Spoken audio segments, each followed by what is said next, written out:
What is going on, everyone? We are going to be doing a Houston Texans 3-round mock draft. The NFL Combine came and went. We saw a lot of talent. We saw a lot of speed.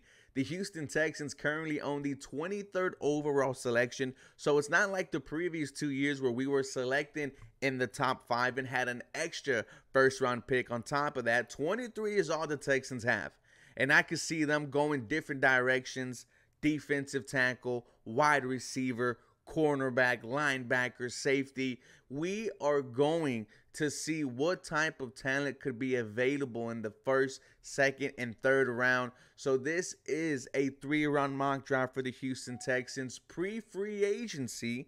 And then after free agency, because everyone's big board will change, we will do another one. Welcome everyone to the 713 Houston Sportcast. I am your host, Ruben Calavillo. I drop daily Houston Texans content, so make sure you guys are following me on Twitter, Instagram, TikTok. This episode was brought to you by my friends at Underdog Fantasy.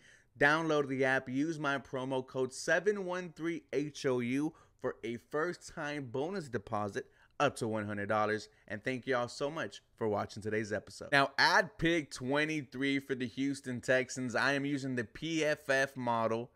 I selected Brian Thomas Jr., wide receiver from LSU. Here is his first look. Thomas is the kind of player every offense wants for their vertical passing game plans. As a former football and basketball star in high school, he is a big, tall, and fast vertical threat who demands the defense to always be honest about his ability to get behind them. His footwork and flexibility are fast and fluid for a big man. From 2022 to 2023, his release became more effective in creating separation. He is also a willing and competitive blocker. He posted a career-high catch percentage in 23, and that he needs to continue moving forward. When you look at his stats, his first 2 years at Georgia, nothing to really brag about. A 359-yard performance and 2 touchdowns in 2021.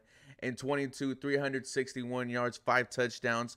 But then transfers to LSU and just explodes onto the scene. 68 receptions, 1,177 yards, and 17 touchdowns. His pros: smooth long strides with good top speed to consistently threaten vertically.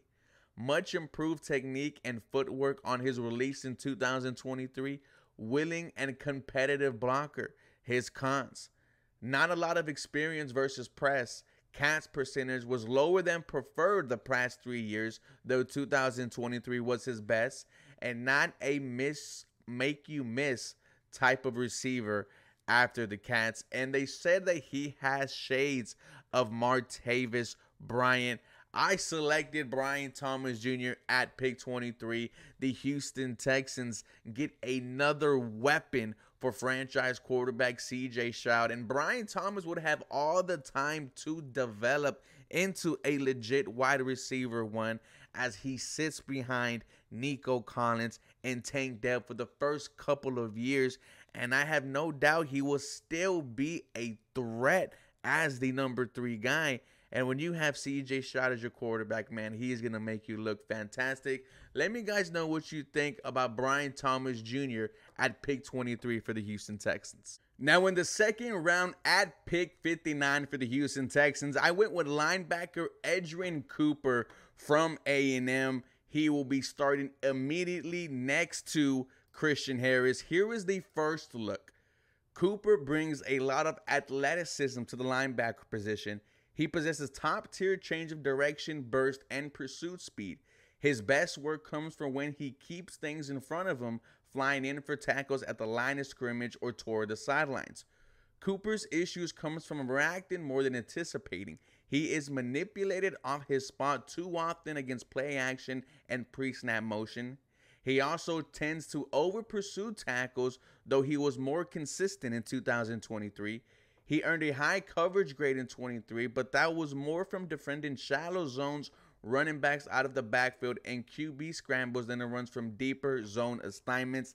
His stats on the year for the Aggies: 75 tackles, 56 defensive stop. A defensive stop means the play resulted in 0 to negative yards, 27 pressures, 10 sacks, 2 pass breakups, 2 forced fumbles, going back to PFF.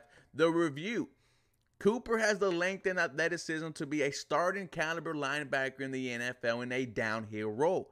His lack of anticipation and instincts for deeper coverage work will likely keep him from being picked in the first round. Some pros: downhill player who is willing to take on blocks at the line of scrimmage, top tier athlete in change of direction, burst, and long speed, effective blitzer. Cons: can be manipulated by pre-snap motion and play action, out of control sometimes, takes a step too far in one direction and overcommits, and reacts more than he anticipates. I am going to take him at pick 59 and put him alongside of Christian Harris and have D'Amico Ryans work his wonders. And this is my linebacking duo for the next 4 to 5 years. I am excited about it, guys. Let me know what you would think if the Houston Texans drafted linebacker Edrian Cooper from A&M.